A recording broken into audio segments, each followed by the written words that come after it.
This is your boy Chili Willie, ECW original, everybody's favorite homeboy. And yo, you need to check out the Big Fight. This is Liam Garry, and welcome to the Big Fight Weekly. Yo, this is Stephen USSR Robinson on powerful.tv, Big Fight Weekly, for a special fight at Focus with Chris and Stu. Tune in. Boom!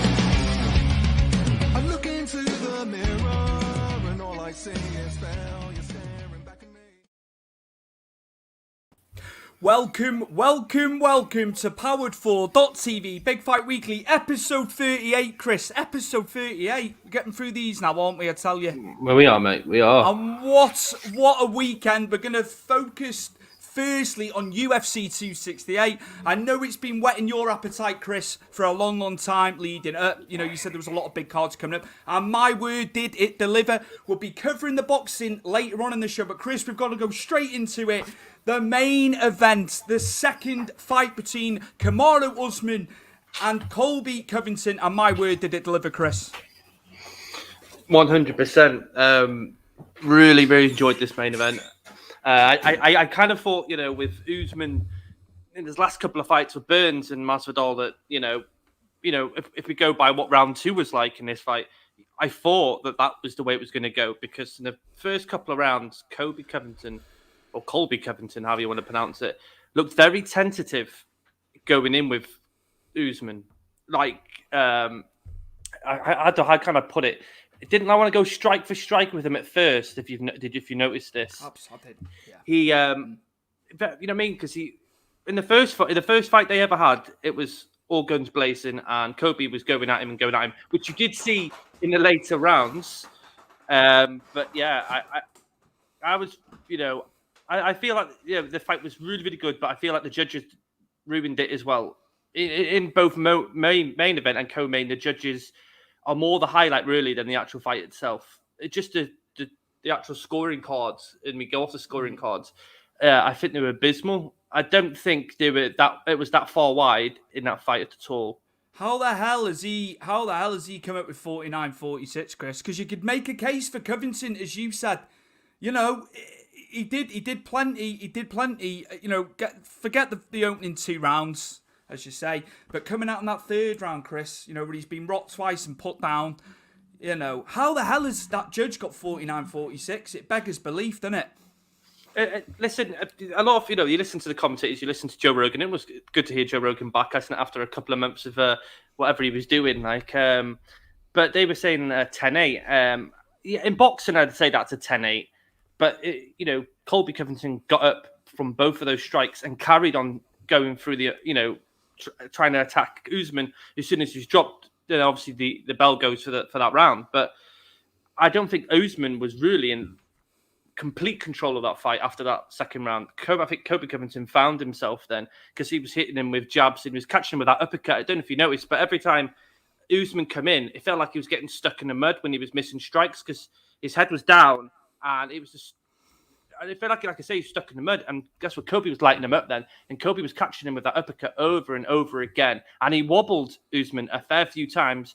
The only dismay I've got for Covington in that is, why did you go for a single leg? He should have carried on chipping away. But every time he wobbled Usman, he kept on trying to go for that takedown, that single leg, which obviously Usman, being well versed in wrestling, you know, one of the best in UFC and in that division, stopped it. Stuffed that takedown, should we say, per se. But also, I've got another query here for you. Is Covington took Usman down, and they debated it much in the commentary. Cormier and Dean Thomas both said that was a takedown. But if you look back at the stats now, they basically said that wasn't a takedown. And so why Frustrating. Why was it not classed as one after then, in your mind? Why have they done that? Why have they made a U-turn on that takedown? I just don't think they give it. But you can ask everybody else who watched that fight. I you know what I mean? Both knees of Usman touched the canvas. So that to me is a takedown. You've got professional guys analysing, guys who've been in the sport. They know it, you know, and yet they've U-turned on it. And do you know what, Chris? Another side note here. The crowd turned. I was hearing a lot of cheering for Covington, you know, whereas early on, a lot of people going for Usman. I felt there was a shift there, you know, as that went on. As much as Covington's outspoken in his government views and stuff like that, you could hear it. It's almost like people were, you know, swayed for Colby because of his performance.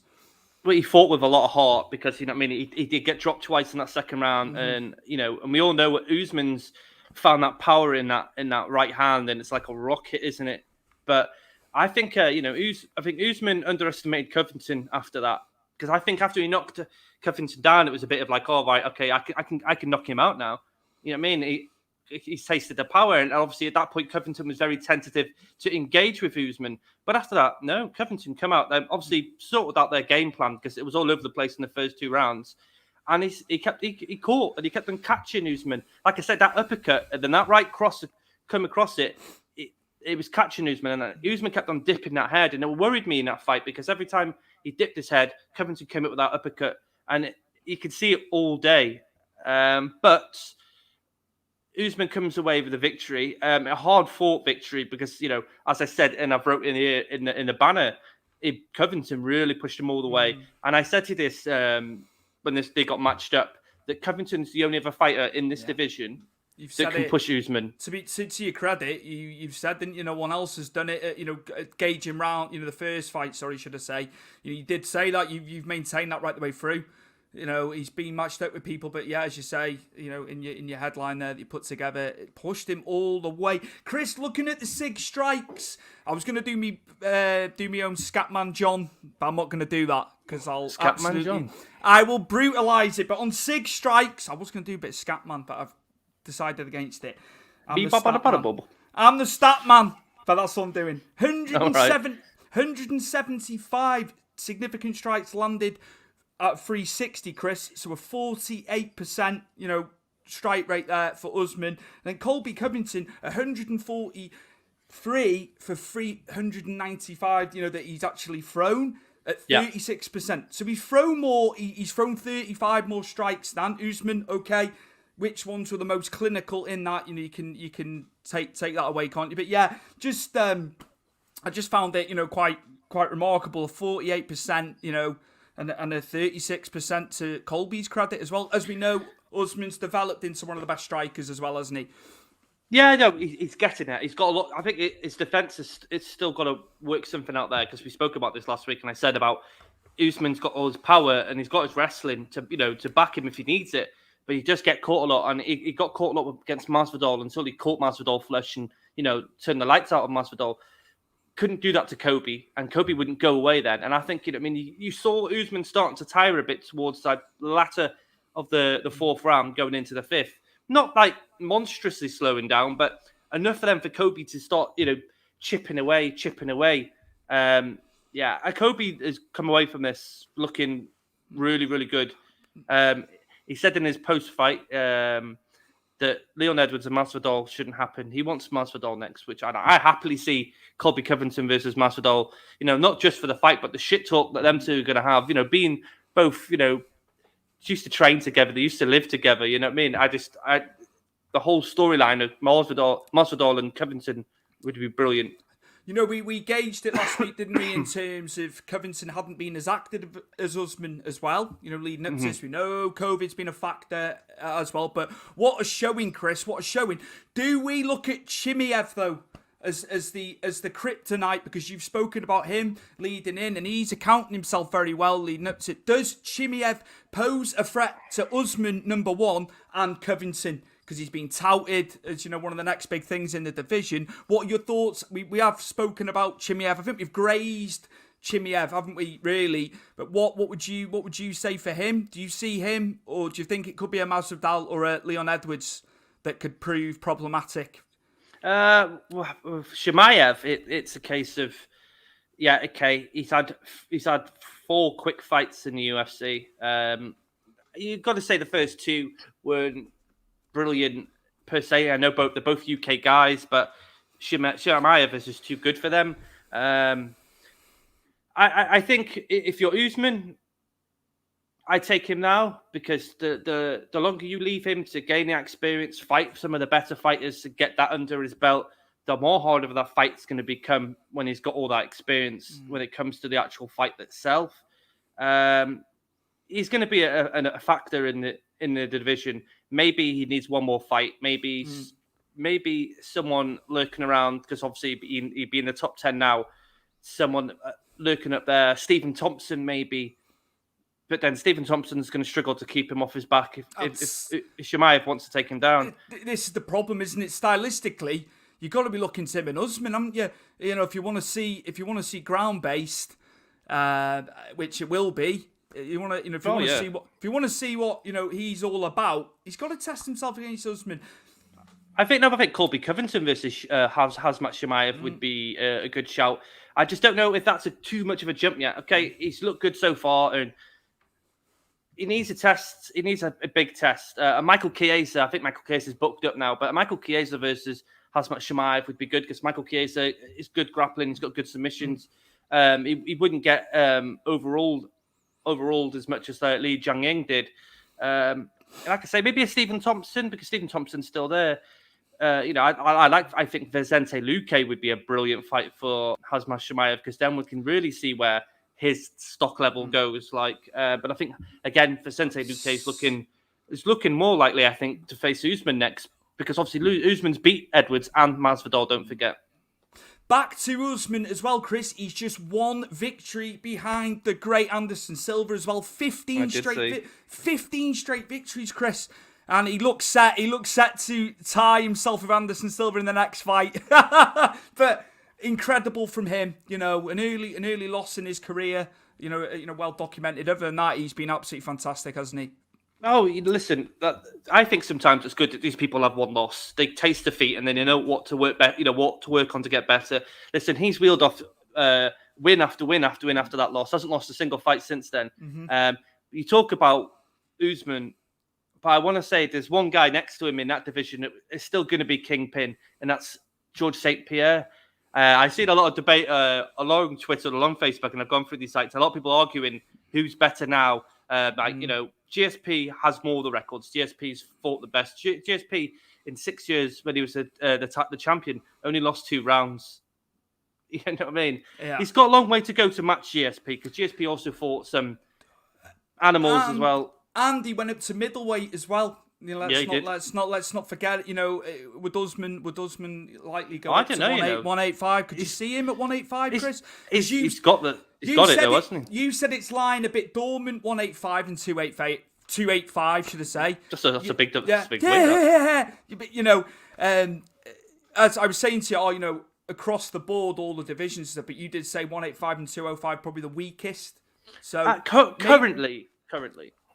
It could do with maybe zhushing up, someone moving up then, couldn't it, from there? We talk about it in boxing. We've seen it done in the UFC.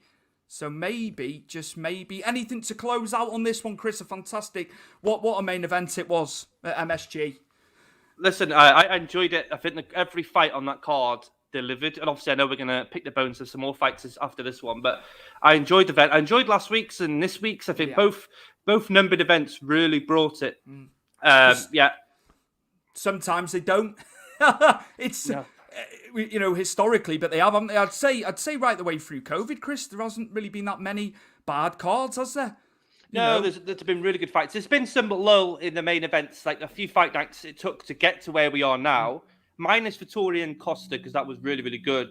But we've had to go through a bit of lull main events that, you wouldn't really put necessarily as a main event. But, we've got so many big fights still to come, one this weekend, which we'll get to. But, I enjoyed it. Really enjoyed it. And moving on to the ladies. Rose Namajunas retains in a split decision against Weili Zhang, Chris. The second fight between these two. Rose obviously took her out in the first fight. This one went the distance, but there's been a little bit of differing opinions on the scorecards, because in the split it was 48-47 and 47-48, and then another wide one, Chris, 49-46 reappearing in the co-main, and I know you've got a lot to say about this. So yeah, Chris, I think we were both on the same page this when we spoke off camera, but yeah, I'd like to hear from you firstly.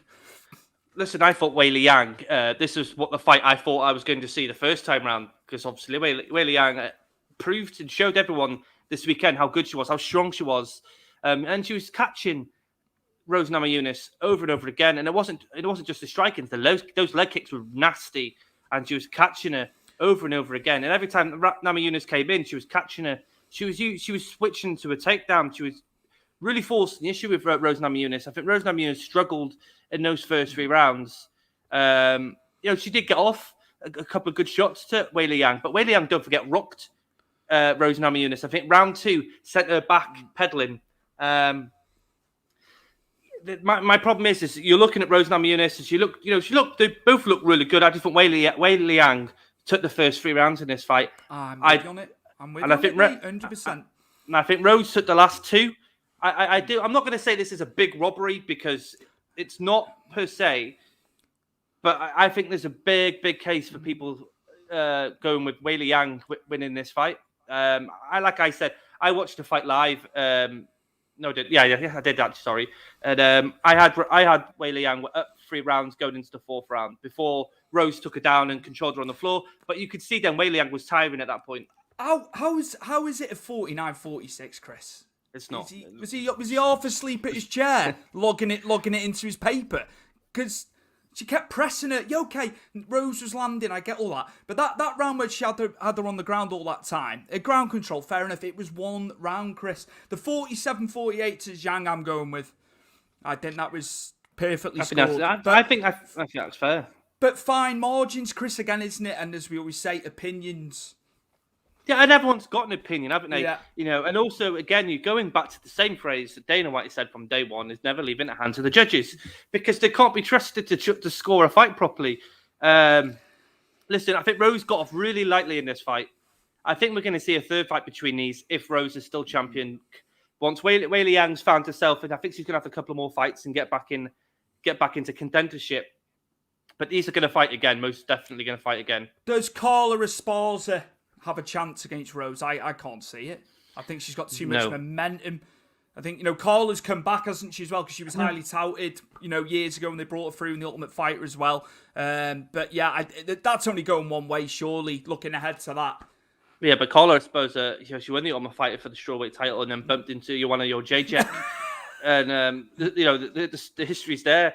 Listen, Carla Esparza's looked really, really good recently. Her last couple of fights, she's dominated and looked really, really good. Differences between their first fight and the fight, would say, if it was to be made now, is Rose come on massively since their first fight, and since the Ultimate Fighter, she's come on so good. I can't see Carla Esparza dominating Rose like she did in the first fight. We're looking at how many years ago that was now, but Rose has just gotten really good. But like I said, Carla Esparza can still take her down. Carla Esparza, if she can take you down, she can hold you there. I just can't see her doing that to Rose. Weili Yang couldn't hold Rose Namajunas down in this fight. Not all the way, but yeah, it's very difficult at the moment, because Dana White, I think, came out and said in the post presser that he's not happy with Carla Esparza saying she wants to sit out and wait. He doesn't like fighters that sit out and wait for title shots. So it's one of them where we're gonna have to see what happens. Regardless of scoring, to be fair to Rose, she's beaten Gaethje twice. She's now beaten Weili Zhang twice as well. Yep. A record in UFC alone now is 9-3. If you look, 4 of them victories have come against them 2 fantastic ladies. She's defied the odds, hasn't she? Oh, listen, most certainly. The girl has got fight. Lovely post from Anthony Pettis as well. He's trained up in Milwaukee there. And I noticed he was very complimentary of how far she's come, because, they train day in, day out together. So, Chris, regardless of how we feel it should have been scored, she's come through with another victory and looking very strong at strawweight. Yeah, no, most definitely. Listen, don't forget, she eventually lost to Andrade as well. she was very unlucky to lose the title the first time round to Jessica Andrade. You know, she got dumped on the head, and those sort of things happen. And she was controlling that fight against Jessica Andrade before that. She got dumped on the head. You know, she's fought some really difficult opponents as Rose Namajunas. Weili Yang's is going to have to get away, come back, and you know, see where we can sort of match these two somewhere down the line, because I don't think it's over, and I'd love to see a third fight. Absolutely. Also, if you've got some views on UFC 268, please write them in, send them over. Chris will put them up because it was just a fantastic event. Here he is, Lewis Young, all the way from Falkirk, up in Bonnie, Scotland there. How are you, Lewis? How did you find UFC 268, mate? Love to hear what you felt. Okay, mate, moving on. Is that all of this? Right, now we touted this one, Chris. A 3-rounder. I kind of wish it was a 5-rounder the way it went.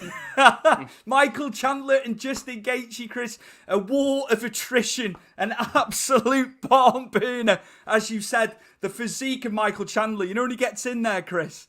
It's like a bulldog. It's unbelievable. And Justin Gaethje managed to come through. It was 29-29 on one scorecard, Chris. 29-28. And another wide score. 30-27 on the cards. Back and forth. So yeah, Chris, what did you feel? Listen, we spoke about this last week, and I you sent me the post on the comment I said about it being like Chandler versus Eddie Alvarez, and Eddie Alvarez versus Justin Gaethje, and it was just like that and more, wasn't it? They both came in the first round and they started swinging. Chandler did really good in the first 3 minutes of the fight. He rocked Justin Gaethje, and then Justin Gaethje rocked him back. But the most impressive point of this fight was those leg kicks from Justin Gaethje, because my God, they are ruthless. And if you see the leg of Michael Chandler after that fight, it was ripped to pieces. They pulled that up on commentary as well, didn't they? His left leg. And absolutely obliterated. Sorry, I jumped in then, but it was just the commentary of it. You know, you could hear the lads wincing. Yeah, because no one kicks like Justin Gaethje in the UFC.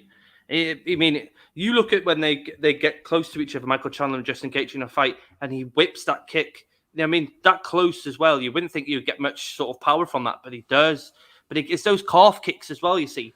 You know what I mean? I'm not saying Justin Gaethje invented calf kicks, but Justin Gaethje really made them more aware to people. You know, he did this to Khabib. Khabib hated these kicks when they both fought. You know, last time Khabib and Gaethje fought, he was whipping Khabib with them, and Khabib didn't like it either. But the thing is, what I liked about this is Michael Chandler does what Michael Chandler does. He's wild, but he's powerful. And Justin Gaethje's now learning, as we saw in the Tony Ferguson fight. He takes his time. He's not going for, like, as he calls himself, the highlight reel. But he's calm and collective with his strikes. He's putting them where he needs to put them. He's not just trying to sort of fling it here, fling it there. You know, trying to be, I can't think of the word, overexcel himself like he has done in the past when he's fought in UFC. But yeah, this fight was what you wanted. It was advertised to be a war, and by God, it was a war. But then the only issue I've got, I think, towards the end of the fight is Michael Chandler. You could see he was tired, but he had enough energy to try and tornado kick, get Gaethje twice. And I'm like, why aren't you just going after him? And he's pointing, and I'm like, just go after him. Do you think that could have gone 5 in terms of the gas tank? Definitely for Chandler, because he's carrying more. You know, he's more stockier, isn't he? Obviously. Do you think Do you think they could have done the 2 rounds without a stoppage? That was a question I wanted to ask you. No, I think Gaethje would finish him. Yeah, it was just, you could see he was starting to wane in terms of. Yeah, I get you on that. Again, he caught him cold with that uppercut, Stuart, in the second round, and sent Michael Chandler into the shadow realm. His face was a bit of a mess as well, wasn't it? Let's not forget. As you say, you know, I'm going to go to 6 strikes again, Chris, because Gaethje's percentage was 63% landed, 116 with 183 thrown. That he's landed 116. I think that. And then there's quite a differential then with Chandler. He was 42% to 21% less, but he did throw more, 245 with 103 landed. But that kind of tells you, doesn't it, what Gaethje was doing? He wasn't rushing, was he? he bided his time, as you said. That would attest to what those stats say. But if also there's another stat out there, Stuart, and I should have pulled it up. But apparently I think it was 1,200 strikes thrown in that fight. Significant strikes at that as well, mate. Three rounds, that amount of output, crazy. Yeah, but you know what? These sort of type of fights, you always find them in a 3-round fight, and you never get them in a 5-round fight because they're all trying to sort of keep their gas tank, for the whole 5 rounds. But these 3-round ones, you get some crazy fights, and then you kind of wish there's 2 more. But at the end of the day, Justin Gaethje's, I think, has cemented himself for the next shot against whoever wins out of Dustin Poirier and Charles Oliveira next month. This is what was posed before, and we spoke about this, didn't we? If Makhachev was, teetering towards getting it, but on the basis of that, either way, whoever would have won this fight, the way it went, it's just you can't have him jumping past Gaethje, can you, for that number 1 contendership?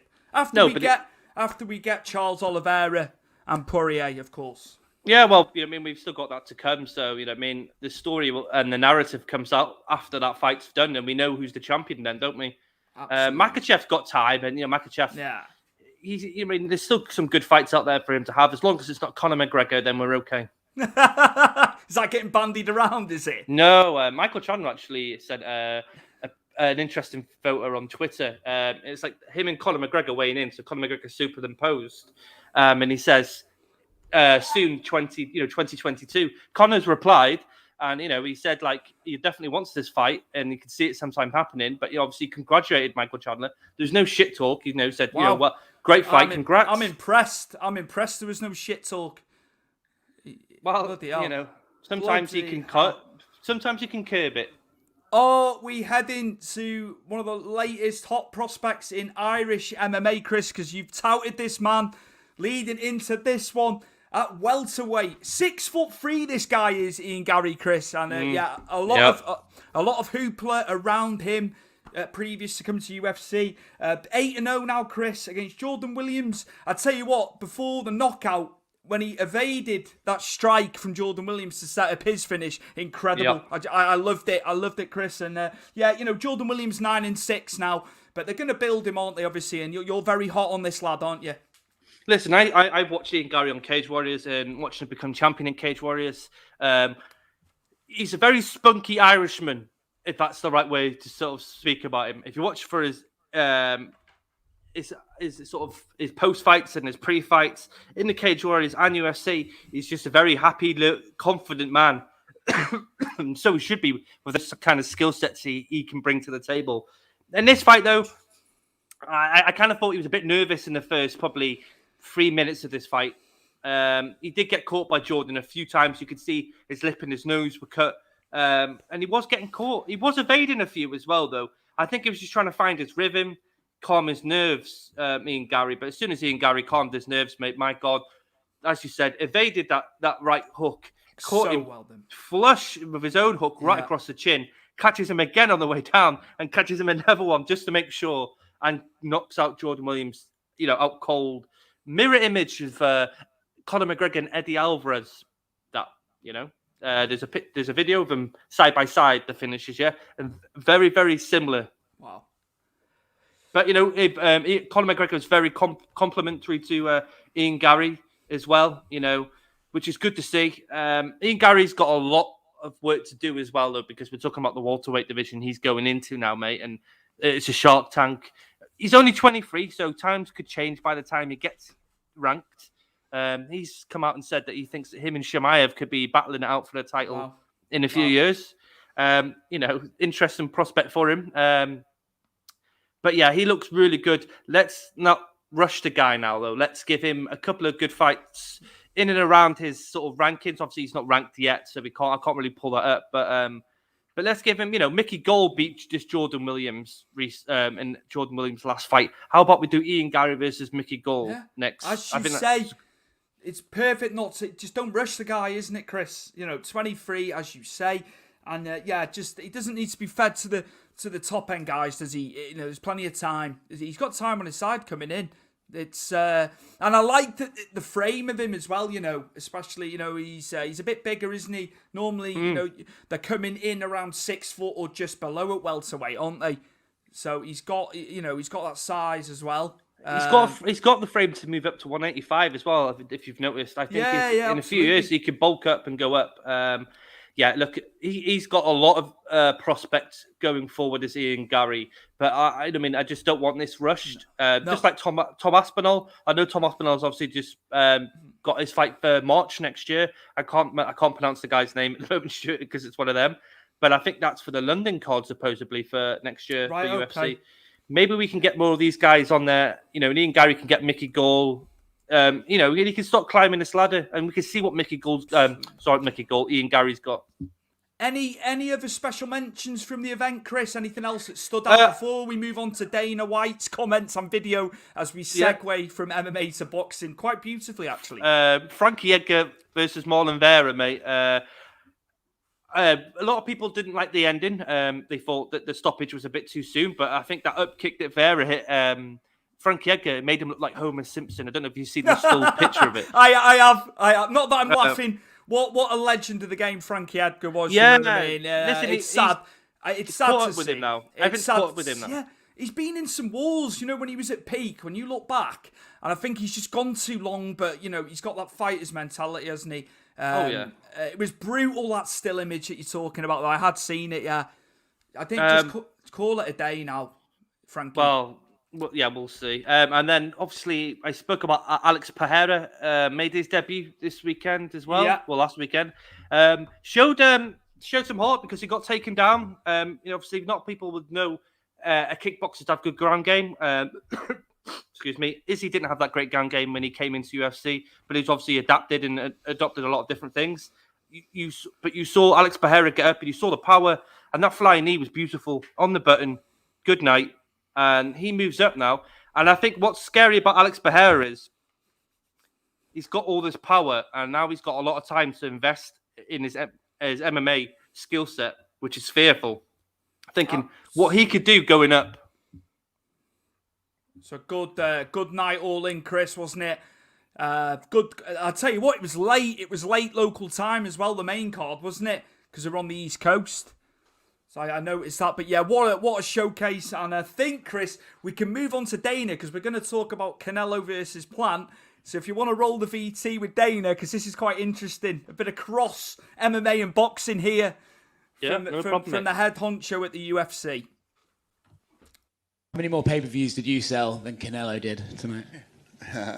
Well, I don't know. I hope they did well. I think they're insane to go the same night as us. It literally doesn't make sense. Did you notice they were? I watched it ringside. Did you pay for it? Yes. Did you notice they were kind of defiant about going the same time as you? Remember last time Canelo fought, they held him for Nate Diaz and Hoy, and then Espinosa was out here being like, "Oh hell no, we're not doing that again." Did you notice that, and what did you make of that? Yeah, I don't know. He's an asshole, so that doesn't surprise me. But yeah, it was a bad idea. I think it was a bad idea, and they charged like $80 for it. The thing was $80. But I like Canelo. I watched the fight. I bet on Canelo. How much? That's why I watched the fight. How much did you bet? I bet $100,000 on him to win by knockout. Congratulations. Thank you, sir. 100 G's for Dana. Did he get 300 back, didn't he? Is that what he won off it? Bloody hell. There's funny you mentioned this, Stuart, but I saw a picture last night on Twitter before I went to bed, and someone's obviously taken it from like behind where Dana is. So I think Rose and Wei Liang are fighting, and I think where Rose has got Wei Liang in the corner, and he's there with his laptop, and you can see Canelo and Plant there on his laptop. Him saying about, did you pay for it? Yes. I'm like, hold on a minute. You're coming after people. I'm sure he did. So I noticed the Dana Cage side as well. He was talking to someone behind him. I can't remember what fight it was. I could see him. Obviously, you can see him, his bald head. He wasn't paying attention to what was going on. Just to further on from what you were saying. It's like he was talking to a guy behind him while the action was going on. I can't remember. It might have been Gaethje and Chandler, possibly, if memory serves. But yeah, just to go through that a little bit, just running the same night, it is questionable, I guess. But what do you do? What do you do sometimes, Chris? There's going to be clashes, isn't there? Just that's the nature of it and what's going on. You know, what do you think? Listen, it is what it is. But you're going to get this with, wrestling and MMA or boxing and wrestling. Listen, you can't sort of go, oh wait, hold on, they got a card this night, or we better hold off. Listen, people want to watch Canelo, so people in the thousands, millions are still going to watch Canelo. Like people in the thousands and millions are going to watch UFC 268. It's just split, isn't it? It's just one of them. But Dana White doesn't like Showtime. He never has. So his comments don't surprise me. Espinoza got it, didn't he? There, absolutely. Yeah. And I think it's perfect now to move on, as we've touted this man weeks on end now, and he just gets better and better. Some people said the fight was boring. I didn't necessarily think that. It was a bit of a chess match again, wasn't it, early on, Chris? You've said it. You've said it before now, where he's sussing people out, and you could see with Plant's jab offense at times, he was just trying to adjust himself, Canelo. But what I found especially good from him was the body punching on Canelo's side. I think the body punching and getting inside, being the smaller man, it was a masterclass again. And then working to the head as well as it went on. And as you can see there, depicted in the photo, he's got all the gold. He's got his king's crown on. He's got his Mexican flag behind him as well. And just utter dominance at light heavyweight, Chris. And as we said, I can't believe people were going for CaneloPlant. It's just, I know he hadn't lost, but who has he fought really prior to going in there with the, pound for pound best, which he is. He is now. And just think, he's taken 2 zeros in the last 2 fights off 2 fighters that are unbeaten. Billy Joe and CaneloPlant now. Listen, he looked really good in that fight. Okay, I found it a bit boring, but my argument here, Stuart, is I just watched Usman and Covington and watched 268, and then I watched, Canelo and Plant. So my argument there is I've seen, that type of fights, and I'm going into boxing. Listen, he looked good, as you say. He's looking for those body punches. He was backing Plant up constantly in the corner, trying to catch him on the ropes. But he was looking for that left hook, wasn't he? He was looking for it, not making it too obvious, but he was hunting for that knockout with that left hook all fight. And then in the 11th round, Stuart, not only did he catch him once, he caught him twice and cleared him out. He's too good, isn't he? Listen, Canelo is what Anderson Silva is to me in the heyday, where he just beats everybody, and there isn't really a challenge for him. But as you say, he can go up to light heavyweight.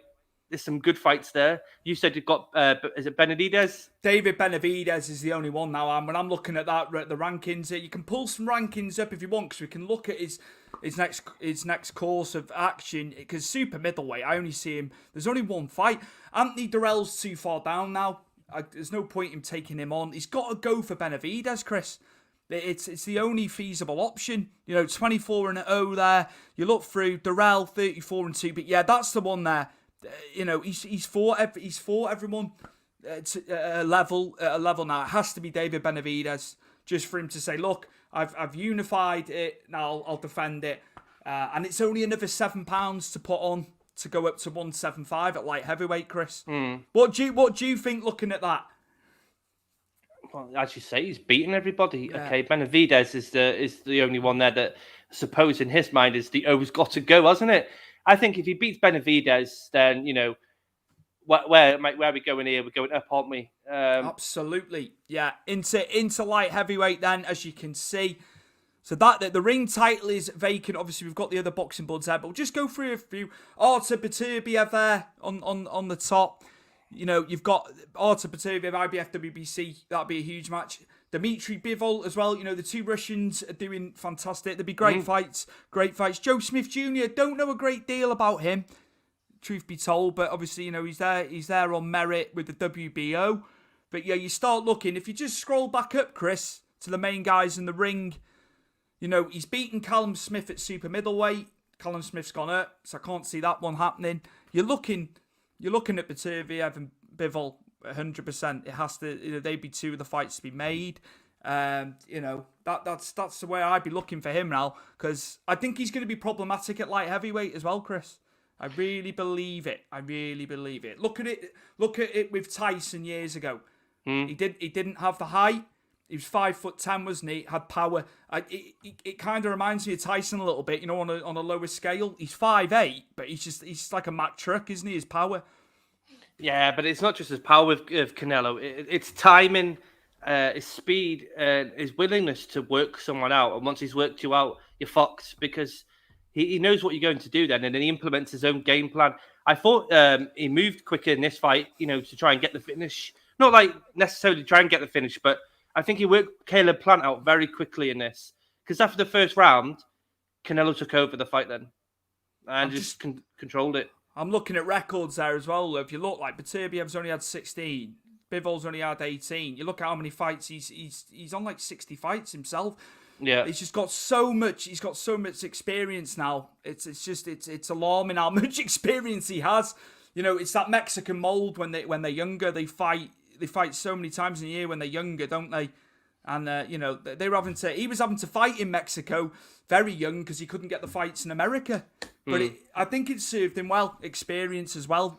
That's a factor. Well, Mexico's a hotbed, isn't it? So absolutely. I'm just looking at the guys like Badu Jack. Maybe 3 or 4 years ago, maybe it would have been a good fight. Guys have kind of petered off. So I'm looking there. We've got our very own Lyndon Arthur there in the ring rankings. They just haven't got a chance. And I'm not knocking Beterbiev and Bivol. They're the two, but they are the two I think he'd be looking to take on. And what a performance again, Chris.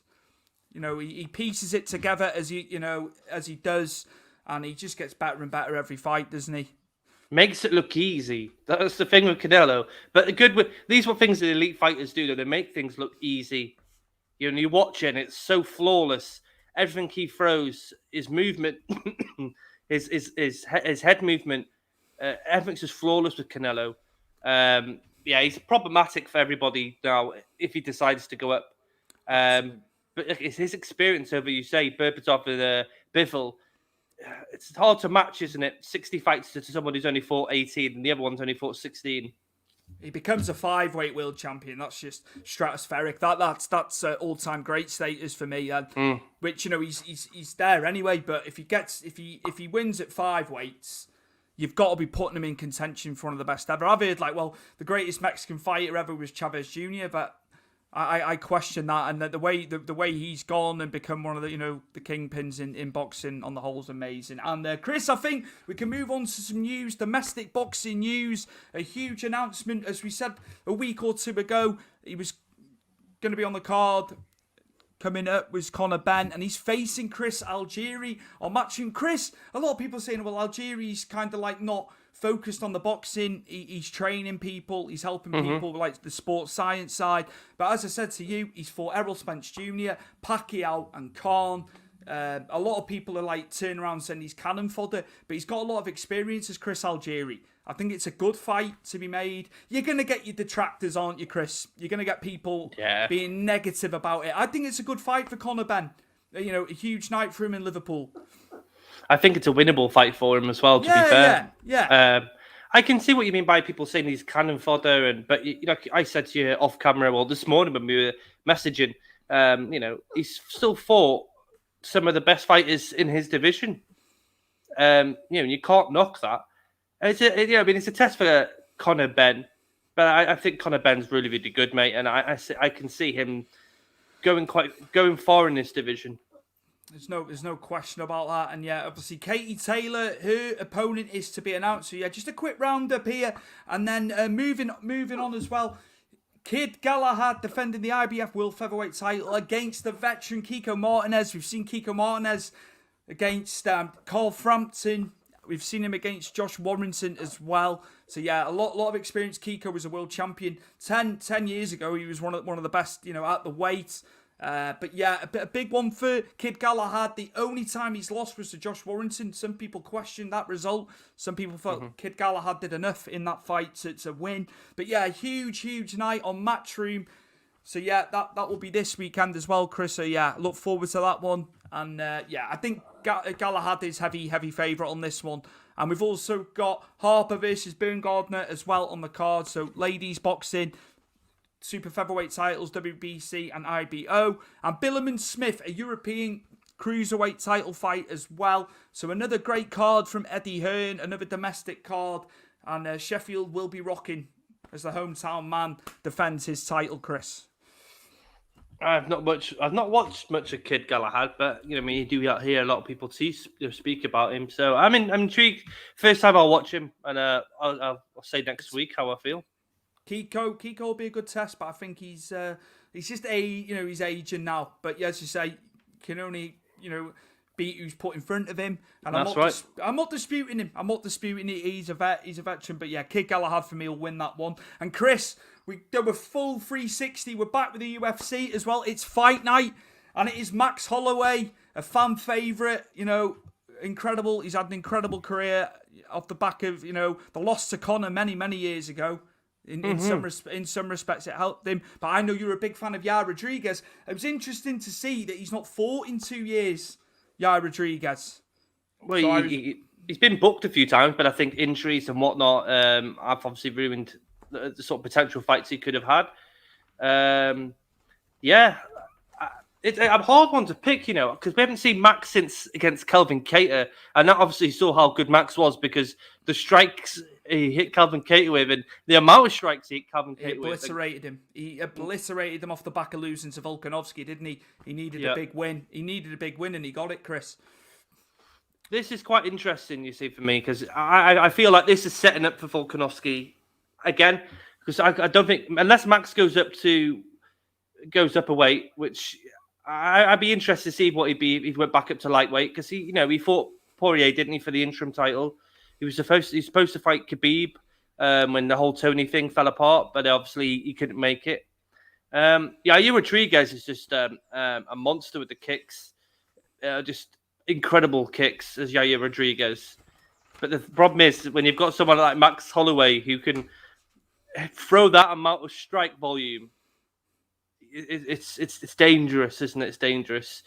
But I like Max Holloway. Max Holloway, he's so level-headed, and he doesn't strike like he used to in the gym now. And I think that's where people have come and said, there's times in the conferences, Stuart, where he was slurring, and people are a bit worried about him. But like Robbie Lawler, he's come away from striking when he's training for fights now. So he's using that and then using that sort of practice in the actual fight. And you saw against Calvin Kattar, you know what I mean? He looked phenomenal. I can't only see Max Holloway winning this, if I'm honest. Yair Rodriguez could catch him with an unorthodox kick because that's what Yair Rodriguez can do. But Max Holloway's just got the experience. I think he's getting better even at his age. He's still young, don't forget. And I think this probably shoots up to maybe him and Volkanovski 3. Sorry, it would be 3, wouldn't it? And then Max Holloway obviously has to win that fight against Volkanovski, or I think obviously it's either he goes down the pecking order or he has to go up to 170 or 155. Sorry, which he has been at 155. He's had a go, hasn't he? But this fight was meant to be 3 months ago. Obviously, as you say, another injury to Yair, but we're getting it now, and it will be explosive. There's no two ways about it. Will ring rust be a factor? I always ask you this. It depends on certain fighters, doesn't it? Certain fighters will use that as an excuse. Listen, these guys are going to have trained hard for this because I think they know what the end game could be, or the possible end game could be. You want that title shot. I don't know if Ivan can beat Volkanovski at the moment because I think he's just getting absolutely better. My words wrong there. He's getting absolutely. I've said it again. He's getting really, really good. Volkanovski is just getting strength to strength to strength. I think like anyone who fights Volkanovski, unless you can catch him with a lucky punch or a lucky submission, I think he beats everybody in that division at the moment. But I'd still like to see Max Holloway and Volkanovski go at it again. Fantastic prospect, this one. Absolutely going to be fantastic, as always, and a huge main event for Fight Night. And Chris, anything to add? Oh, there we go. Yeah, UK's up. Mark Diakiese, highly touted many years ago, Chris, wasn't he, when he first came in? Yeah. He was doing well. He had some good wins. I don't know too much about Rafael Alves, Chris. Not seen much of him, but yeah, good to see Mark Diakiese back in action. Needs a win, does Mark Diakiese, if I'm honest, mate. he came in like a bulldog, didn't he? Then fought some really tough competitors and has sort of fallen on the wayside. But I think he's also had a lot of injuries. He's had visa problems getting into the US. So it's good that he's got one now and he's back in. You just want to see him win, don't you? He's a UK fighter, and we high our flags for our UK fighters. So I don't know much about Rafael Alvarez either. This is quite a low down ranking fight, so I might have missed Rafael a few times, which is probably my bad. But I'm hoping that Casey can pull this one out the bag and get himself back on the winning column. Absolutely, yeah. Good to see him back, and hopefully, as you say, get to win another domestic fighter. Who we really, we had high hopes for him. So hopefully, he can put it all together, and that'll be good to see as well. And I'd just like to say as well, the Boxer series was on Saturday from Liverpool. Our fellow Blue Nose Tom Farrell got to the final against the undefeated Corey Gibbs. Chris. Split decision win for Corey Gibbs. A lot of people said Tom Farrell won the fight in front of his home fans, but £40,000 richer is Corey Gibbs. So yeah, I like the 8-man format on the night, and it was 3 3-minute rounds, Chris. But Boxer will obviously keep doing that. Very much of the same ilk as the Sky Prize Fighter series that we had for many years. So it's good to see that. I like that format, and I heard it went really well. Seen some clips. So yeah, Corey Gibbs victorious, but our fellow Blue Nose Tom Farrell, some people said he did enough to put a blemish on Corey Gibbs' undefeated record. Maybe they'll go again somewhere down the line, mate. I think that could very much happen, and Ben Shalom will be looking to book that for Boxer. Chris, any news? Anything happening? No, mate. I'm living a boring life currently, mate. Just catching on TV and stuff. Watching the episode of Dexter yesterday. I got it before it came out. Enjoyed that. It's been a long time. I was a bit worried it's going to be awful, like the ending of the actual series a few years ago. But it wasn't bad. It was okay, So just that really, mate. Just looking forward to things coming, like the fights. Fuck the football because it's depressing me. But certain TV shows that are coming back, the Cobra Kai in December, The Witcher in December, Ozark in January. I'm quite excited for these sort of things that are coming back, mate. Keep me occupied. Absolutely, yes. This has been episode 38 of Powered4.tv Big Fight Weekly. We will see you next week. Will we? Jokes. You'd be stumbling then. Hold on a minute. No. So yeah, we will see you next week. Obviously, we'll recap everything and we'll have more analysis. Do you know what, Chris? We've had no Paul brothers this week. I can't believe there's been no Brett. I don't know. Maybe he's hiding with Jake Paul. Where is Brett? Like he's a mainstay. I can't believe it. I think he's cutting that. He's cutting that grass, doesn't he? It's been quiet on the comments, but it's been good. In the same token, we've had a bit more time, I guess. And we will see you next week for episode 39 as we head into the Christmas period, which is coming up very, very soon. The dreaded Christmas period. And we will see you next week for episode 39. See you next week. I like that. Good job, gentlemen. Good job. Much respect.